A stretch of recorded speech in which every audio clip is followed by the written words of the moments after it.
legislativa de esa nación, tomar él mismo, por sí solo, cualquier decisión que se le pueda ocurrir, en este caso, en contra de Venezuela, porque somos una amenaza a la seguridad nacional de esa nación. Es decir, es un texto monstruoso que ellos han querido disminuir diciendo, no, eso es contra 7 personas. Ningún venezolano puede hoy tener la mínima sospecha de que ese decreto fue hecho para sancionar a 7 personas, porque hay algunos que confunden de manera, yo diría, confundida por las matrices que lanzan estas transnacionales mediáticas, dicen, no, pero eso no es contra Venezuela, eso es contra 7 personas. ¿Ustedes creen que un presidente de una superpotencia como esta va a emitir un decreto para sancionar a 7 personas? No, eso guarda otras lecturas, todas muy negativas contra todos nosotros. Y por ello la importancia de esta derrota temprana, de esta victoria de nuestro pueblo. De un país que tiene antecedentes en violaciones a derechos humanos utilizando las leyes. Voy a citar algunos, para que tengan una idea, buscando el expansionismo y la apropiación de las riquezas de las naciones, porque tengamos claro algo, el decreto, el golpe previo contra Chávez, la actuación insana y criminal contra el gobierno del presidente Nicolás Maduro, un gobierno constitucional electo por una mayoría, busca finalmente lo que ya sabemos, apoderarse de nuestras riquezas naturales que son de los venezolanos y de las venezolanas. Esto no es para sancionar a 7 funcionarios, eso abre una puerta para acciones futuras que no sabemos cuáles pudieran ser. Ya ellos vieron que aquí sintieron una respuesta masiva a nivel mundial y ahora se desdicen, pero está el decreto firmado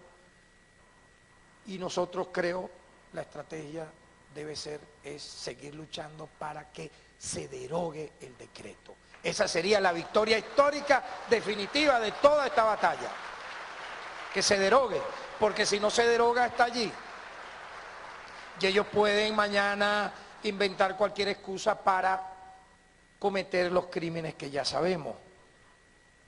puesto que tienen antecedentes. Yo diría, en vez de, como dicen los amigos, en vez de currículum tienen antecedentes. Doctrinas avaladas para expandir su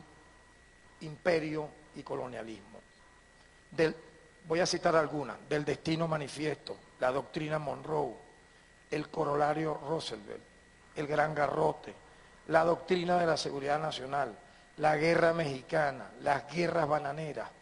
la guerra hispano-estadounidense, la guerra de Vietnam, el bloqueo estadounidense contra Cuba, la doctrina de la guerra preventiva, la guerra de Afganistán, el golpe de Estado contra Venezuela, el expansionismo territorial y las diversas facetas del imperialismo que han ejercido,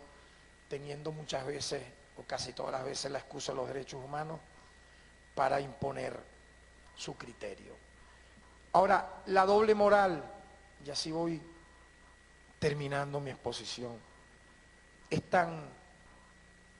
insólita, tan infame, que ese país que acusa a Venezuela de ser un país violador de derechos humanos,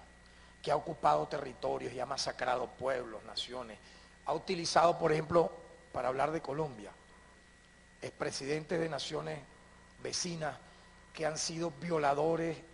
consuetudinarios de los derechos humanos, quieren ahora sentar cátedra en nuestro país en derechos humanos y asumir defensa de debido proceso, etcétera. Pero recordemos, por ejemplo, que el Plan Colombia, que bañó y minó de bases militares a esa nación hermana y que firmó Pastrana, ha permitido que soldados estadounidenses que están allí tengan la inmunidad de, si matan, violan torturan a un ciudadano colombiano, ninguno podrá ir preso. Y han sido tan infames los presidentes de las naciones que han firmado la presencia de esas bases estadounidenses en sus países, entre ellas Colombia, que han permitido que eso pase. Y a la luz pública ha salido ahora que 57 niñas colombianas fueron violadas por soldados estadounidenses y ninguno ha ido a la cárcel. Eso como legado y consecuencia de esto que hizo Pastrana, que ahora quiere ser el gran campeón de los derechos humanos, cuando él ha sido un gran violador de los derechos humanos. Pero da la casualidad que, clasificando tratados que tienen que ver con la defensa de las mujeres, tratados que tienen que ver en contra de la prevención y sanción de la tortura, tratados que tienen que ver con la no discriminación, protocolos que tienen que ver con el funcionamiento de los cuerpos de seguridad a la hora de repeler manifestaciones públicas, que son parte del derecho internacional humanitario, ninguno ha sido firmado por los Estados Unidos de América. Entonces, ¿cómo, si nos vamos al área jurídica, si nos vamos al área constitucional, si nos vamos al área del derecho internacional humanitario, una nación que es casi que un Estado forajido en materia de derechos humanos, va a venir a tutelar los derechos humanos de otro país, de otra nación, e inclusive convertirse en una especie de tribunal global para decir que van a sancionar a tal o cual funcionario porque, según ellos, ha violado derechos humanos, cuando ellos mismos en su propia nación no tienen un Instituto Nacional de Derechos Humanos. Así como Venezuela tiene la Defensoría del Pueblo, México tiene la Comisión Nacional de Derechos Humanos, Nicaragua tiene la Procuraduría General de los Derechos Humanos, Europa tiene el Ombudsman, etc. Estados Unidos no tiene y no ha tenido un instituto nacional adscrito al Estado en defensa de los derechos humanos de sus propios ciudadanos. Ello entonces revela la doble moral, la criminal actitud antiética de esa nación en todos los terrenos, en lo político, en lo jurídico, para utilizar el arma de los derechos humanos. Vean lo terrible, un tema, yo creo que todos estaríamos de acuerdo, es un tema muy delicado, sagrado, tiene mucha mística, mucho honor, porque los derechos humanos nacen no por una individualidad jurídica excelsa que quiso colocarlo en la Declaración Universal de los Derechos Humanos del 10 de diciembre del año 48 y en los posteriores tratados, no. Fueron la consecuencia de las luchas de los pueblos de continentes enteros, de mujeres que fueron exterminadas en su búsqueda de que se les reconociesen sus derechos civiles y políticos, de los negros que quisieron salir de la esclavitud, de familias que quisieron ser sujetas de derechos para que se considerasen que la familia era un sujeto de derechos humanos, de niños, de niñas, de adolescentes que lucharon para ello, de obreros, de campesinos que fueron arrasados y exterminados para que lograr conquistas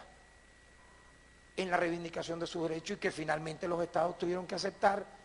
escribirlo en sus constituciones, en sus legislaciones y el mundo en sus protocolos y tratados. Entonces, un tema como este, tan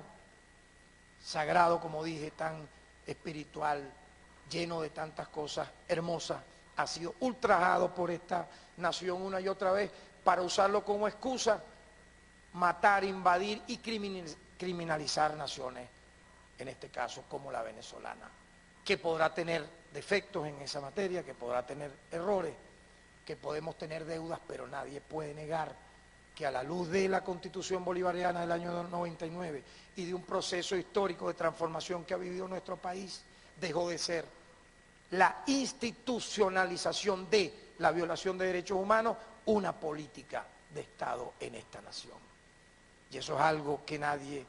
nos lo podrá negar. Y muchas cosas positivas en esta materia, en cualquier foro nacional o internacional, más allá de los errores que pudiera haber ocurrido en estos años, podemos demostrar con estadísticas y con cifras. Por lo tanto, yo diría, queridos compatriotas, estamos en un momento muy especial de nuestra historia republicana que merece la unidad nacional de todos nosotros. La amenaza no ha sido disipada porque sigue este país avanzando, buscando su progreso, y como este país quiere avanzar en su total redención, eso va a seguir siendo una amenaza